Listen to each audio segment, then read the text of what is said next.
నిజామాబాద్ జిల్లా గ్యాస్ కార్మికుల ఐక్యత. ఏఐటీసీ వేతనాలు ఇవ్వమంటే నెట్టివేయడమా, వేతనాలు ఇవ్వమంటే నెట్టివేయడమా, వేతనాలు ఇవ్వమంటే నెట్టివేయడమా. ఆయిల్ కంపెనీ గైడెన్స్ ప్రకారం వేతనాలు, ఆయిల్ కంపెనీ గైడెన్స్ ప్రకారం వేతనాలు. అవాజు అవాజు. ఏఐటీసీ ఏపీఎస్ఎస్ సౌకర్యాలు ఏజెన్సీ నందు గ్యాస్ కార్మికులు ధర్నా చేపట్టడం జరుగుతూ పాటు ఈ రోజుకి సమ్మెలో భాగంగా 6వ రోజుగా కొనసాగుతుంది.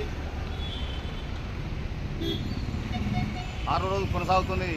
ముఖ్యంగా ఈ సమ్మెలో ఉద్దేశం ఏంటంటే, మేము గతంలో చేసుకున్న అగ్రిమెంట్, ఆయిల్ కంపెనీ గతంలో ఏజెన్సీ నుంచి చేసుకున్న అగ్రిమెంటు మొన్న 2024 ఫిబ్రవరి 16 ముగిసింది.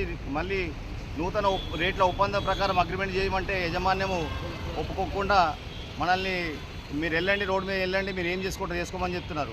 నేను ఒకటి అడుగుతున్నాను, అధికారులకు కానీ ఆయిల్ కంపెనీ కానీ అధికారులకు కూడా ఇవ్వడం జరిగింది రిప్రజెంటేషన్ వినతి పత్రాలు. అది లేబర్ డిపార్ట్మెంట్ కూడా ఇంతవరకు స్పందించలేదు. అట్లనే కలెక్టర్ గారికి కూడా ఇవ్వడం జరిగింది. నేను అడిగేది ఒకటే, ఏజెన్సీ యజమానులకు అడిగేది ఒకటే, ఆయిల్ కంపెనీ వాళ్ళకి అడిగేది ఒకటే, అయ్యా మాకు అసలు మాకు ఎంత ఇవ్వాలి, ఏ విధంగా మమ్మల్ని ఇక్కడ రిక్రూట్మెంట్ చేసుకున్నారు, మీరు పనిలో పెట్టుకున్నారు, అసలు డబ్బులు పబ్లిక్ దగ్గర ఎందుకు తీసుకోవాలని మేము ఈ సందర్భంగా అడుగుతున్నాను.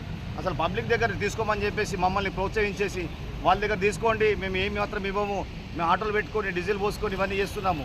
నేను ఆయిల్ కంపెనీకి sales officer, area sales officer కానీ మిగతా ఉన్నతాధికారులకు కొట్టాడుతున్నాను, మాకు ఎంత ఇవ్వాలి.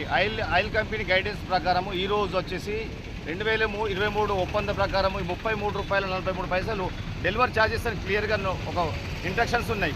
అది ఇవ్వకుండా పబ్లిక్ మీద మీరు వెళ్ళేసి తీసుకోండి, అది అక్కడ మీరు ఓవర్ ఛార్జెస్ చెప్పేసి ఈ సందర్భంగా యజమాని వాళ్ళు చెప్పడం జరుగుతుంది. కాబట్టి మేము డిమాండ్ చేసేది ఒకటి, ఆయిల్ కంపెనీ ఇచ్చే ఏదైతే ఉందో అది పూర్తిగా